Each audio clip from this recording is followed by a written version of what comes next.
കൊല്ലം കൊട്ടിയം സ്വദേശി അനീഷിന്റെ ഭാര്യ റംസിയും മയ്യനാട് നൌഷാദിന്റെ ഭാര്യ ജസീറയും 6 മാസം മുൻപാണ് കൊല്ലത്തെ സ്വകാര്യ മെഡിക്കൽ കോളേജ് ആശുപത്രിയിൽ പ്രസവിച്ചത്. ഇരുവർക്കും പിറന്നത് 2 ആൺകുഞ്ഞുങ്ങൾ. കുട്ടികളെ ബന്ധുക്കൾക്ക് കൈമാറിയപ്പോൾ പുതച്ചിരുന്ന ടവൽ പരസ്പരം മാറിയിരുന്നു. ഇക്കാര്യം ചൂണ്ടിക്കാട്ടി വീട്ടുകാർ സംശയം പ്രകടിപ്പിച്ചെങ്കിലും ആശുപത്രി അധികൃതർ അംഗീകരിച്ചില്ല.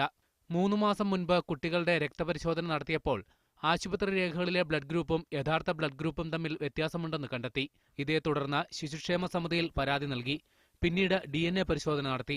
ഞങ്ങൾ അവിടെ അധികാരപ്പെട്ടവരുടെ ഡോക്ടർമാർത്തായാലും സൂപ്രണ്ടിൻ്റെ അടുത്തായാലും എല്ലാവരുടെ അടുത്തും നമ്മൾ ഈ കാര്യം അവരുടെ അടുത്ത് അവതരിപ്പിക്കുകയും എല്ലാം ചെയ്തതാണ്. എന്നിട്ട് അവരൊന്നും ഇതിന് അംഗീകരിക്കാനോ ഇതൊരു അന്വേഷിക്കാനോ അവർ തയ്യാറായില്ല, ഒന്നും അന്വേഷിച്ചിട്ടില്ല.